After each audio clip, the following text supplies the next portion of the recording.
beloved Boss Mike Cervera.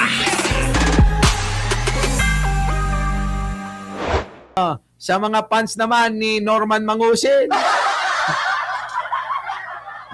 Supreme Court finds Francis Leo Marcos guilty of indirect contempt for abusing court processes. Siguro, magkakasundo tayo. Baka naman meron pang mga naniniwala rito sa kabayo na ito. Mga kababayan, meron pa ba? Meron pa? Meron pa bang naniniwala dito sa nog-nog na to? Kay Norman Mangusin? Ay, nako. Pwede bang magmura ng Ilocano? Anak ti Diables. Kung may anak ti Diables, anak ng kabayo. Grabe, no, mga kababayan ko. Pero marami pang nauuto. Oo. Marami pa raw nauuto si Mangusin. Tingnan nyo, mga kababayan ko. Sa bagay, eto, papiyansa lang. Diba? 30,000 lang naman ang piyansa. Ang tanong, wala na nga makain. Sabi nila, walang kaso yan. Ayan, convicted na. Eto na, kinonvict na nga. Mga kababayan ko, basahin natin.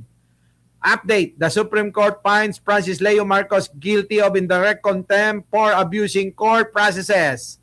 In 2025, Marcos withdraw his senatorial candidacy days after the Supreme Court granted his prayer. Ibig sabihin, umapila itong kabayo na to. For a TRO to prevent the COMELEC from declaring him a nuisance candidate. Kita nyo? Noong pong pinagbigyan ng Korte Suprema, bigla hong nagbida-bida. Ang sinabi nung kabayo, na hindi ko naman sinasabi na kamukha ni Libayan at Ibanat Bay, mga kababayan, na idol nilang parehas yan. Oy, wag mong itanggi, Libayan. Diba? Wag mong itanggi, Libayan, idol mo yan. Kasi nakita kita at napanood kita nung nawalan na ako at umayaw na ako at hindi na ako nag-vlog patungkol sa kabayo. Diba? Anong ginawa mo? Sige, Francis Leo Marcos! Idol! Putik na yan, naging idol ni Libayan. Tapos ngayon, paniniwalaan nyo yan? Wale, mahina ka. Diba? Scammer, ganong itsura, hindi porke kamukha mo, paniniwalaan mo na. Tao pa ko ha!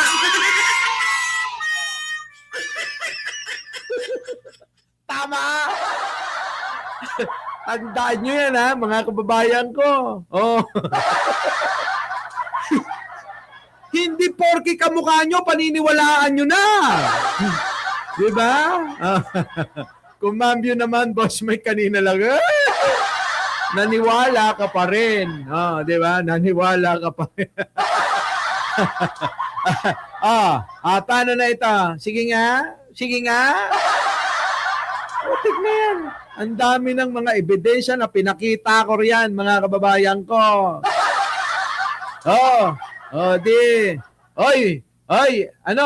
Norman Mangusin, paano na yan, susuka ka na naman ng 30,000? Putik na yan, naubos mo na yung pinagbentahan mo ng cellphone mong hulugan.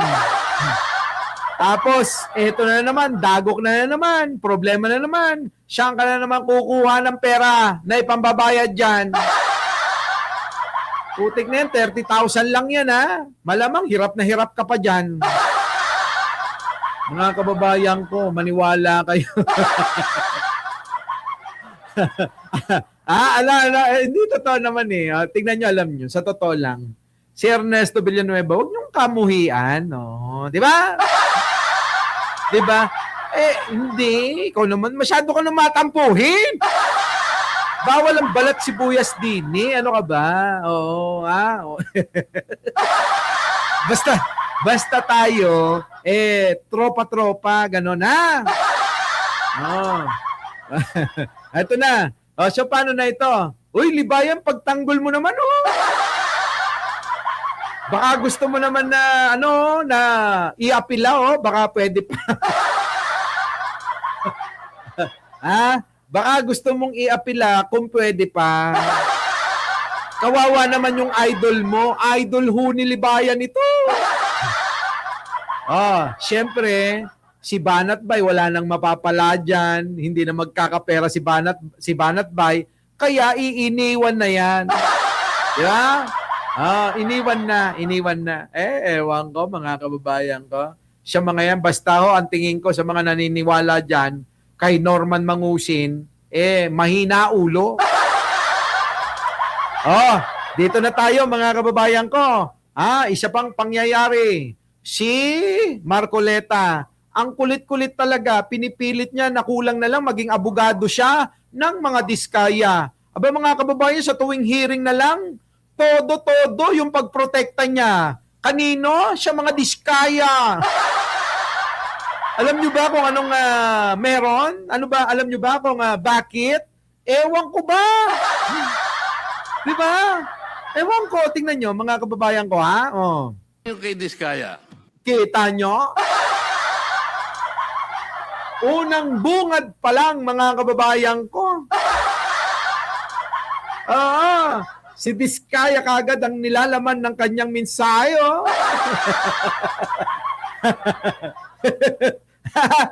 Di ba? Dali. May nag-chat, si Jay Manalo nag-chat, mga kababayan. Sabi happy birthday, bro. Naku. Wala, lagpas na. Ito na, mga kababayan ko, ang pagtatanggol ng isang Marcoleta sa mga diskaya, eto na naman siya. Tila ba nagiging abogado na ang senador na binoto nyo dahil nabudol kayo sa pangako na 2,000 sa kuryenteng bill nyo, libre neto. Mga kababayan ko, mag-iisang taon na ho na senador ito. Hanggang ngayon, mga kababayan ko, nako, nga. Diba? Eto na. Pasok! Paano yung kay Diskaya? Kita nyo, si Diskaya lang ang iniisip niya. Paano daw Eka yung si Diskaya? Pinipilit ninyo na mag-restitute. Sabi niya, wala, yung pinag-usapan ninyo. What did they tell you, Mr. Diskaya? Your Honor, kung magkano po ang i-restitute po muna namin. Kita nyo mga kababayan ko, para bang si Marcoleta, kapag sinabi ni Diskaya sa kanya, tama lahat yan, walang mali. Ganun siya mag-analisa. Itong senador na nangako ng 2,000 pababa, bill nyo sa Meralco, libre na. Ganun lang mag-analisa ito. Ano sabi nila? Magkano daw? Ako po, hindi ko po masabi kung magkano po. Kasi para sa akin po, parang kami po ang nanakawan. Parang ibig sabihin, parang modern. Kita nyo mga kababayan ko, yung magnanakaw. Pinapalabas, sila pa yung ninanakawan. Marcoleta, hindi mo ba naiintindihan yung sinasabi nitong si Curly? Curly, alam mo ba yung chismis kay Siya, merong chismis. Na isang sikat na kontraktor, yung asawa daw niya may syubetra. Syumubit sa iba. Pinayaman yung syubit niya. Alam mo ba yon? Ewan ko kung alam mo yung chismis na yon, ha?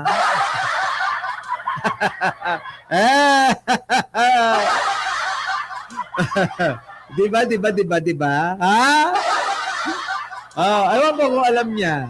Ito na. Day na pagnanakaw, ibig sabihin yung nakaw ba? Siya pa ang magbibigay ng pera dun sa ninakawan niya? Parang ganun po. Sabi niya kanina, it's a disagreement between the applicant and the DOJ. Did you agree that you restitute any money to the DOJ?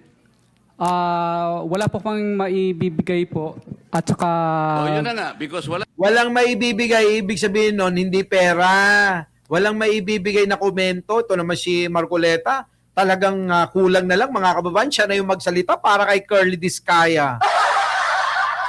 Pangit mo ka banding dyan. Dapat wala ka dyan. Sa hearing na yan. Di ba? Hindi, sa totoo lang, ang pangit ka banding ni Marcoleta, no? Kulang na lang maging spokesperson niya Oo. Ni Curly si Marcoleta. Kulang na lang talaga, mga kababayan. Siya na yung tagapagsalita niya. Kulang na lang siya, si Marcoleta na yung magsalita para kay Discaya. Grabe. Grabe, no? ka maibigay, hindi kanya ipoprocess under the Witness Protection Program. Is that Kita nyo, nililid niya talaga, no? Nililid niya. Hindi niya hayaan na magsalita yung kliyente niya. Kliyente? Parang ganun na nga. correct? Hindi ko po alam, Your Honor. Kita mo, hindi niya alam yung sinasabi mo. Bakit hindi niya alam? Kasi ikaw lang yung nagpipilit ng katwiran na yan. Niya, hindi alam ni Curly yung sinasabi ni Marcoleta kasi yung kinakatwiran ni Marcoleta, yun yung pilit niya na gusto na ipagawa kay Curly dyan. Kaya lang mahina rin ang ulo ni Curly. Hindi niya mag-get yung ibig sabihin ni Panochi.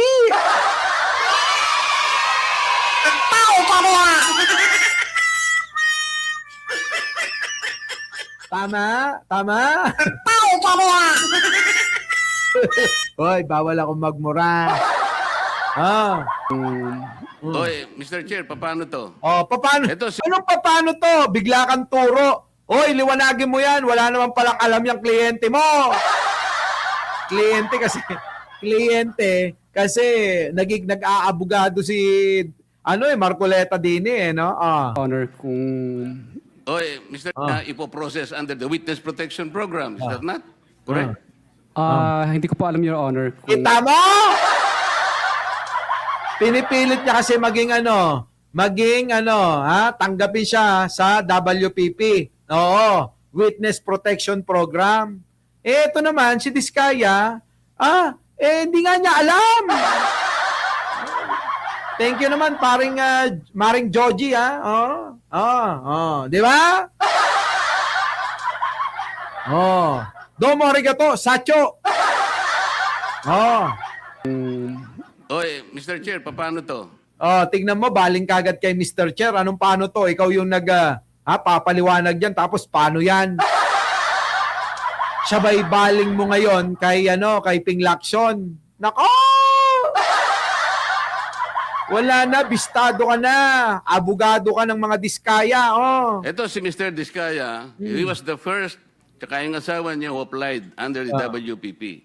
So, ibig ba sabihin, pagka nauna ka nag-applika, sa WPP, ikaw na dapat ang priority? Engot din to Diba? Engot din. Ibig sabihin kung sino mauna, parang pila.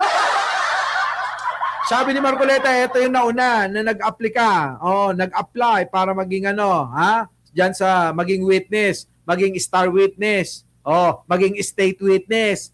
Diyan sa Witness Protection Program, sila nauna dapat kasama siya. Gagamit tayo mga kababayan ng salita mula sa banal na kasulatan. Ayaw ko mang gawin ito para matauhan. Ito pong nag-aabogado kay Discaya, gagawin ko.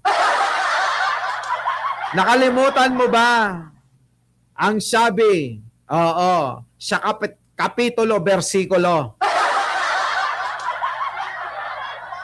na ang nauuna ay nahuhuli at ang nahuhuli ay siyang nauuna. Bobo!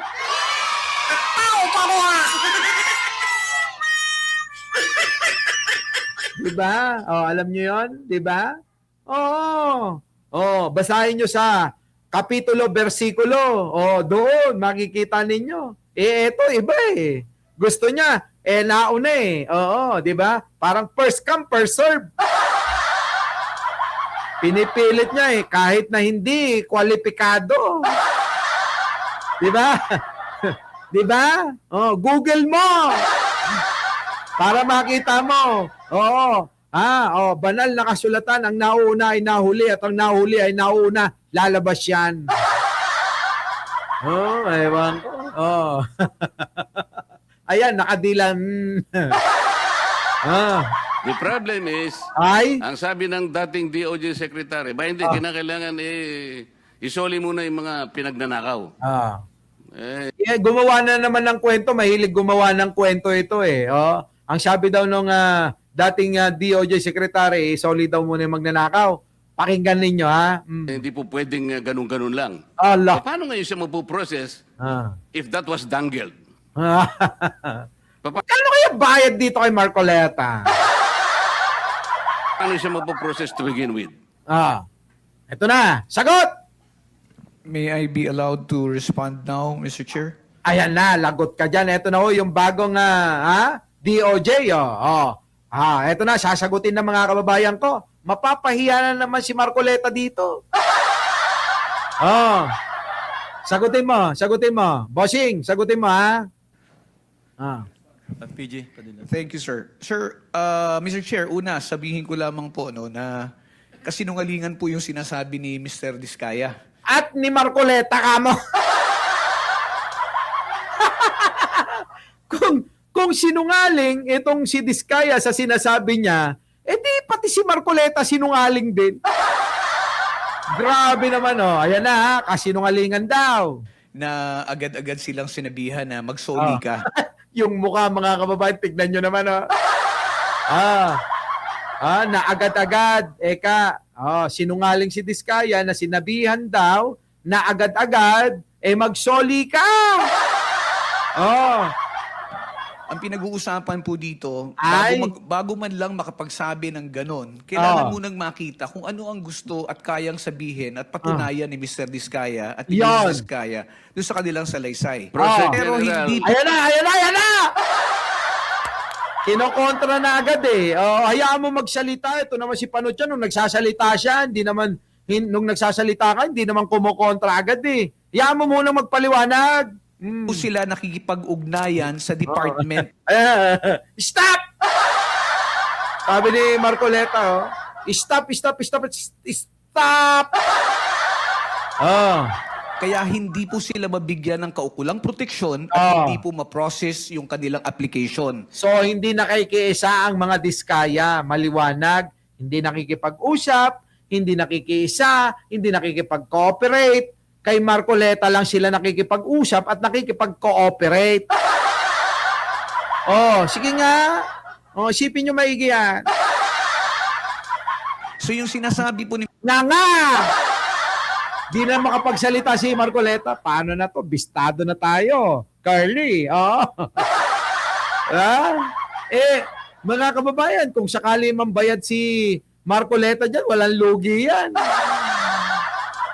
Ang lugi lang si Diskaya.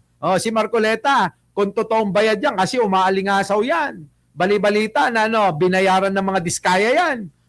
May lugi ba siya dyan? Wale! Di ba? Mr. Diskaya, from the hearing of November 14 in the Senate Blue Ribbon Committee, there was never a chance or an opportunity that Mr. Diskaya and or counsel even approach the department despite the prodigy. Di ba? Totoo.